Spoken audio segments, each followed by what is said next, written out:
Hello student, good morning all of you. कल हमने आपको यहाँ पर क्लॉज के बारे में बताया। क्लॉज के बारे में जो हमारा क्लॉज था, इसमें क्लॉज मैंने आपको बताया दो उपवाक्य होते हैं। दो उपवाक्यों को हमें जोड़ना होता है, तो हम कैसे कैसे जोड़ते हैं, कैसे कैसे नहीं जोड़ते हैं, ये मैंने आपको एक के लिए बताया था, आपको हु को कनेक्ट करना। अब जैसे देखो, द शॉपकीपर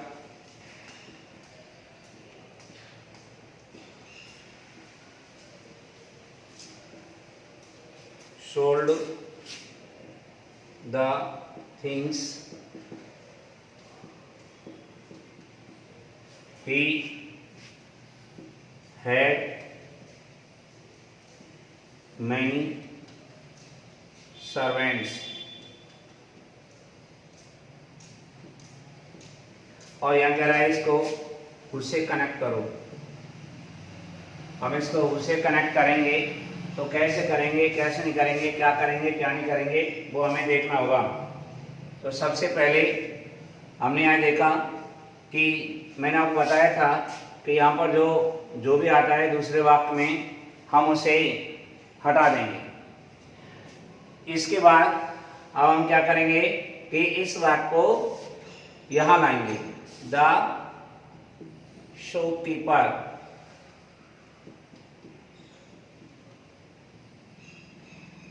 फिर who had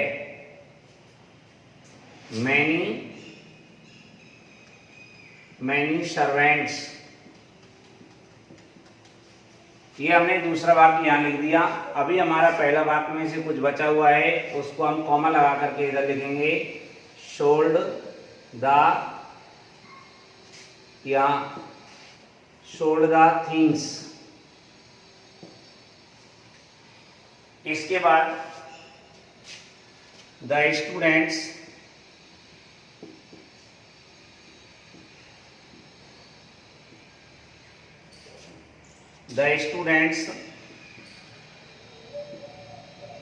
were very sincere, they played very well. यहाँ में ये लिखा है और इसको कह रहा है इसको भी हु से कनेक्ट करो। तो हम इसको हु से कनेक्ट करेंगे। कैसे करेंगे कि यहाँ दूसरे वाक्य में से हमने जो सब्जेक्ट दिया गया था, सब्जेक्ट को हटा दिया। सब्जेक्ट हटाने के बाद फिर हम यहाँ लिखेंगे इसको, तो जिसके लिए दे आया था उसके पास हम इस वाक्य को लाएंगे, तो आ जाएगा the students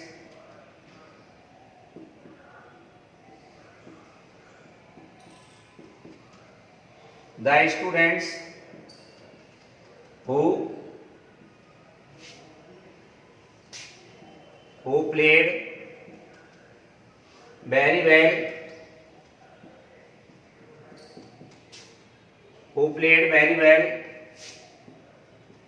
were very sincere। यहाँ हम इसको ऐसे हु से कनेक्ट कर देंगे। कभी कभी ऐसा हो जाता है कि हमारा जो वाक्य है जिसको आगे लिखना चाहिए था वो हमारा वाक्य पीछे लिखा हुआ होता है। तो यदि ऐसी सिचुएशन हो तो हमें वाक्य को आगे लाना होगा। जैसे द मर्चेंट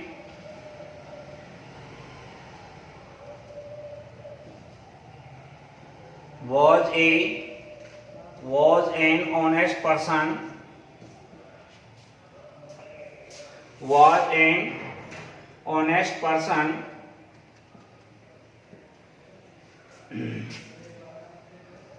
Ramesh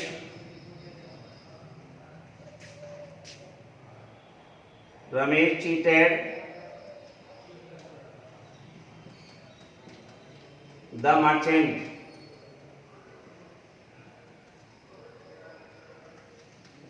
और इसको कह रहे हैं उसे कनेक्ट करो। तो सबसे पहली बात ये देखो, हमें हटाना है सब्जेक्ट। यहाँ सब्जेक्ट आ रहा है दूसरे वाक्य में रमेश, जबकि यहाँ पर रमेश यहाँ नहीं आया है।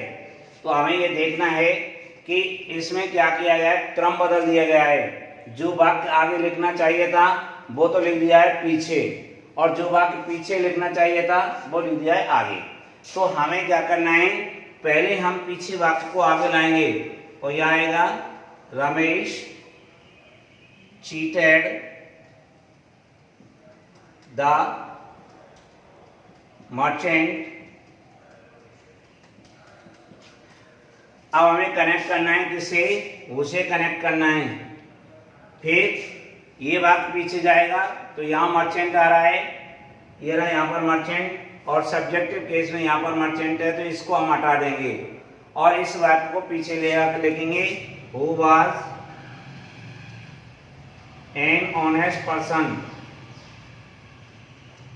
ऑनेस्ट पर्सन, इस प्रकार से इसको कर दिया जाएगा। ये ध्यान रखना है, जैसे आपको बताया गया है ये सब्जेक्टिव केस को ही हटाएगा। तो हमें ये देखना है कि हमारा सब्जेक्टिव केस यहाँ आ रहा है, इसमें वाक्य में है या उसमें है।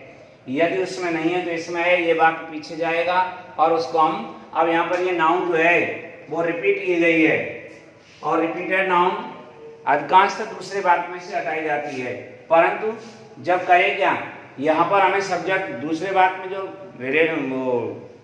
नाउन दी गई रिपीटेड नाउन वो ऑब्जेक्टिव केस पर दी गई है, जबकि ऑब्जेक्टिव केस पर से इसको तो नहीं हटाते हैं। ऑब्जेक्टिव केस में हम अलग, हमारा जो आता है ऑब्जेक्टिव केस को उससे हटाते हैं। तो हमें क्या करना है, उस वाक्य को आगे लाना है, और यहाँ ये सब्जेक्टिव केस है इसको हमें पीछे ले जाना है, तब जाकर के इसका सेंस निकलेगा।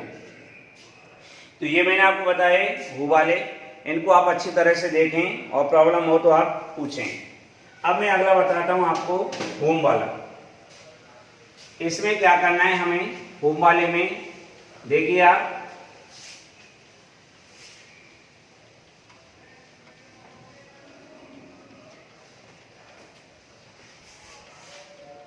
हमने होम वाले में हटाया सब्जेक्ट को, और होम वाले में हमें ये ध्यान रखना है कि होम वाले में क्या करेंगे क्या नहीं करेंगे। सबसे पहली बात, होम का हमें शाब्दिक अर्थ मालूम होना चाहिए कि होम का शाब्दिक अर्थ क्या है, और होम का शाब्दिक अर्थ क्या है उसे हमें देखना चाहिए। इसका अर्थ होता है जिसे या जिसने, इसका शाब्दिक अर्थ होता है।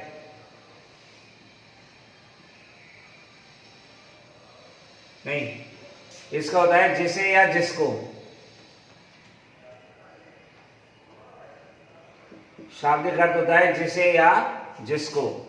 आपको क्या करना है, वाक्य वही दो मिलेंगे, और ये लिविंग थिंग के लिए ही यूज होता है। दूसरे वाक्य में आपको जैसे सब्जेक्ट मिला, सब्जेक्ट के बाद वर्ब है, वर्ब के बाद में ऑब्जेक्ट, ऑब्जेक्टिव केस को हमें हटाना है। ऑब्जेक्ट जो आएगा उससे हटाना है। इसको हटाते समय आप लोग ये देखना कि ये ऑब्जेक्ट जो हटाया गया है इस प्लेस पर क्या क्या हमें मिल सकता है। इस प्लेस पर ज्यादातर जो हमें मिलते हैं वो, एक तो मिलता है हमें हिम, एक मिलता है हमें हर, और एक मिल जाता है हमें देम। ये ज्यादातर ये मिलते हैं, परंतु आपको मी मिल सकता है, अस मिल सकता है, और यू भी मिल सकता है। यदि आपको इस जगह पे हिम मिल रहा है तो आप इस वाक्य में एक वचन पुल्लिंग के पास में पहुंचेंगे। जो एक वचन पुल्लिंग नाउन है या हमारा ही का ही है उसके पास जाएंगे। यदि इस जगह पर आपको हिम मिला, उसमें हिम मिलता है, तो आपको एक वचन पुल्लिंग, एक वचन पुल्लिंग, एक वचन पुल्लिंग संज्ञा, या ही जो लिखा हुआ हो, ही हो, उसके पास में हम इस वाक्य को लेकर के जाएंगे। मान लो आपको इस जगह पर हर मिला है, हर यदि मिल रहा है तो आपको क्या करना है, एक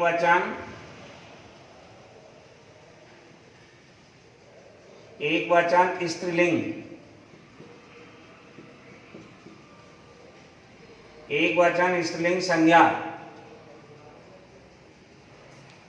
या सी, सब्जेक्ट सी हो, उसके पास में हम इसको लेकर के जाएंगे। ये इसमें हिम भी मिल सकता है ऑब्जेक्ट केस पर, इस वाक्य में आपको हिम मिल सकता है, इस वाक्य में हर मिल सकता है। तो यदि ये मिल रहे हो तो हुम वाले वाक्य को हम उन्हीं के पास ले जाएंगे। और यदि आपको मान लो उसमें देम हटाना है, देम मिला हुआ है, तो आपको ये ध्यान रखना है कि बहुवचन संज्ञा, चाहे वो स्त्रीलिंग हो, चाहे पुल्लिंग हो, चाहे लिविंग थिंग हो, चाहे नॉन लिविंग थिंग हो, तो हम बहुवचन संज्ञा या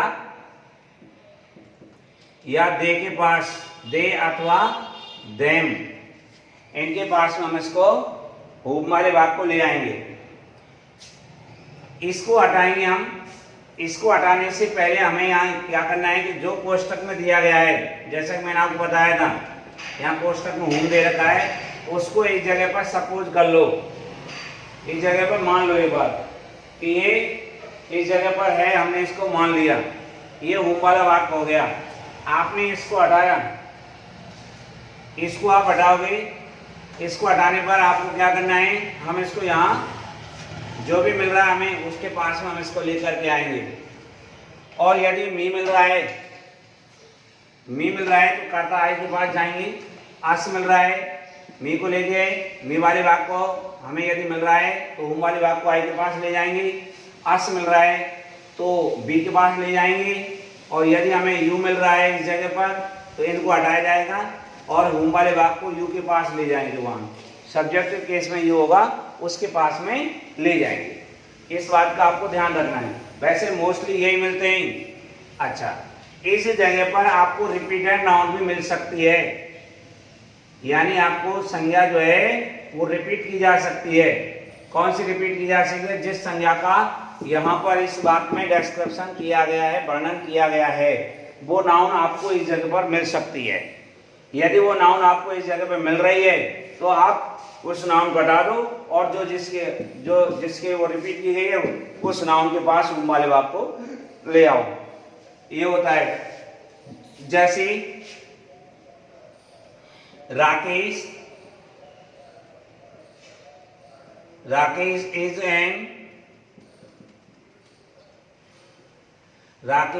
an intelligent Rakesh is an intelligent boy. I teach him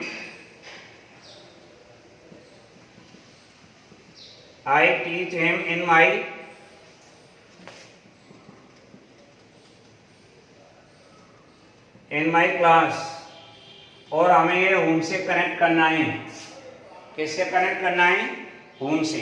तो सबसे पहले देखो, मैंने क्या बताया आपको कि आप हुम को इस जगह पर सपोज कर लो कि यहाँ हुम बैठा हुआ है, और जैसे हुम यहाँ आपने मान लिया तो इस वाक्य में से जो कर्म है उस कर्म को हटा दो। ये कर्म है हमारा, क्योंकि ये सब्जेक्ट हो गया, ये मेन वर्ब हो गई, उसके बाद में ऑब्जेक्ट हमें हिम मिल रहा है। तो यदि हिम मिलता है तो एक वचन पुल्लिंग संज्ञा या ही हिम के पास में हुम वाले वाक्य को ले जाएंगे। तो यहाँ पर ये हिम आया है किसके लिए? राकेश के लिए। तो हुम वाले वाक्य को हम राकेश के पास ले आएंगे और यह आ जाएगा, ये कैसे बनेगा? राकेश हुम, फिर क्या है? आई टीच इन माई, दूसरा पूरा वाक्य लिखना है इन माई क्लास। अब पहले वाक्य में जो बच गया है उसको कॉमा लगा करके पीछे ऐड कर दें। Is an intelligent boy, is an intelligent boy, इस प्रकार से हो जाएगा। ऐसे ही प्रकाश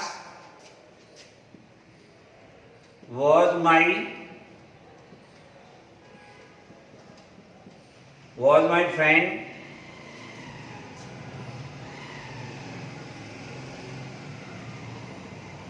You met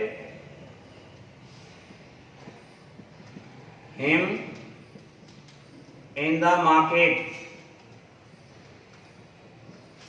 यहां पर हम देखेंगे whom से कनेक्ट करना है। whom से कनेक्ट होगा, इसको हम whom से कनेक्ट करेंगे तो कैसे करेंगे, क्या करेंगे क्या नहीं करेंगे वो देखना है। whom से हमने कनेक्ट किया तो देखो यहाँ एक जगह पे सपोज कर लो इस जगह पे whom लिखा हुआ है, तो हम इसमें से किसको हटाएंगे, हिम को हटा देंगे। ये हिम किसके लिए आया है इस बात में, प्रकाश के लिए। तो आप यहाँ लाओ प्रकाश whom you met, यहां से इसको हटा देंगे। In the market, in the market comma was my friend, ऐसे इसको हम होम वाले से कनेक्ट करेंगे।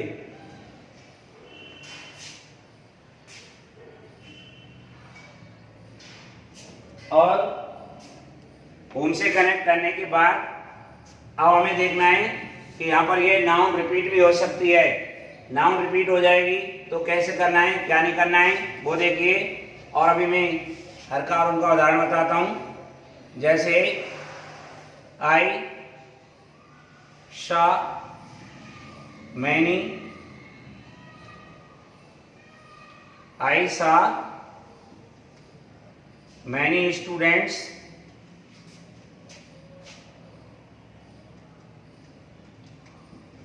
in the ground,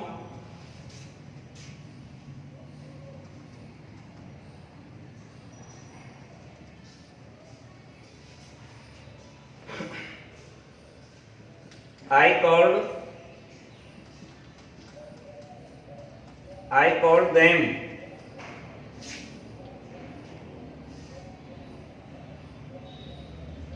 ये हमें उनसे कनेक्ट करना है। तो देखिए यहाँ पर हमें देखना है कि दूसरे वाक्य में हमें देम मिल रहा है, हम इसको हटा देंगे और ये देम किसके लिए आया है, ये स्टूडेंट्स के लिए आया है। परंतु ये वाक्य है, ये लिखा हुआ है यहाँ पर वाक्य में, ये फ्रेज जो लिखा हुआ है इसका क्या करेंगे, इसके लिए आपको ये ध्यान रखना है। मैंने आपको बताया टाइम है ऐसे हैं तो हम इनको आगे ला सकते हैं। तो यहाँ आ जाएगा इन द ग्राउंड कॉमा आई शा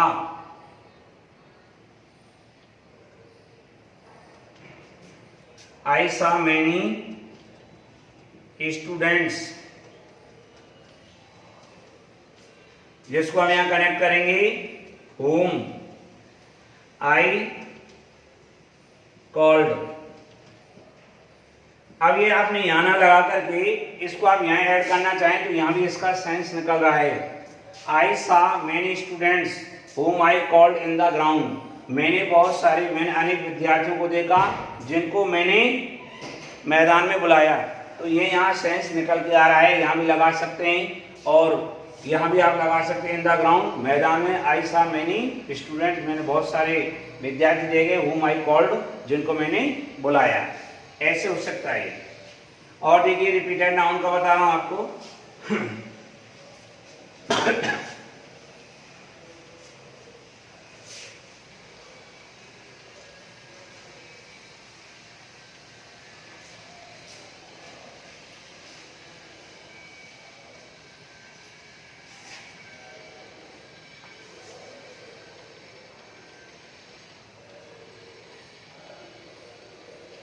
रिपीटेड नाउन में क्या है, जैसे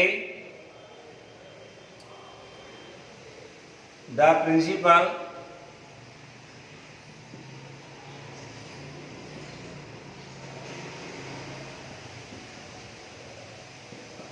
instructed the teachers,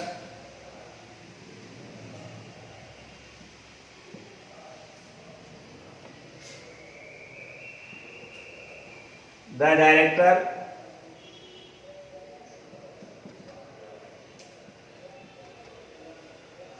explained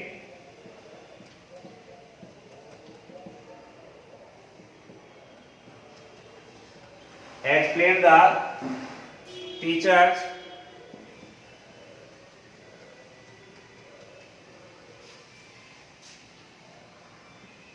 for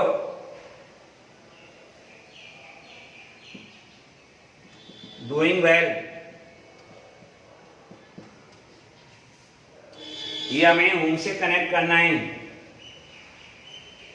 इसको हम होम से कनेक्ट करेंगे। तो कैसे करना है देखिए, जैसा कि मैंने आपको बताया दूसरे वाक्य के आरंभ में आप इसको मान लें, किसको, होम को सपोज कर लें कि हाँ होम लिखा हुआ है। अब हम इसको, इसके कारण यहाँ ऑब्जेक्ट केस मिला में द टीचर ये रिपीटेड नाउन है, तो हम इसको हटा देंगे और होम वाले वाक्य को वहाँ ले जाएंगे जिसके लिए ये नाउन प्रयुक्त हुआ है। द प्रिंसिपल इंस्ट्रक्टेड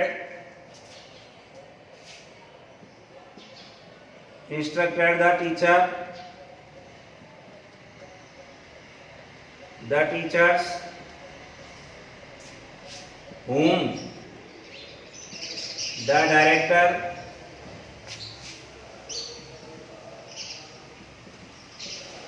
explained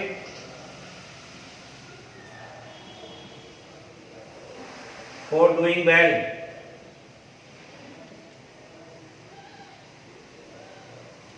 ऐसे हो जाएगा।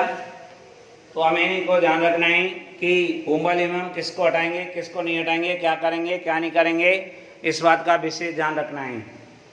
और इसमें और जो विशेष हैं वो मैं आपको अगली वीडियो में एक्सप्लेन करूँगा। अभी आप इनको अपनी फेयर नोटबुक में करें, और आपको कहीं से भी अवेलेबल हो रहे हों तो आप उनके एग्जाम्पल करें। यदि कोई समय में नहीं आए तो आप पूछें।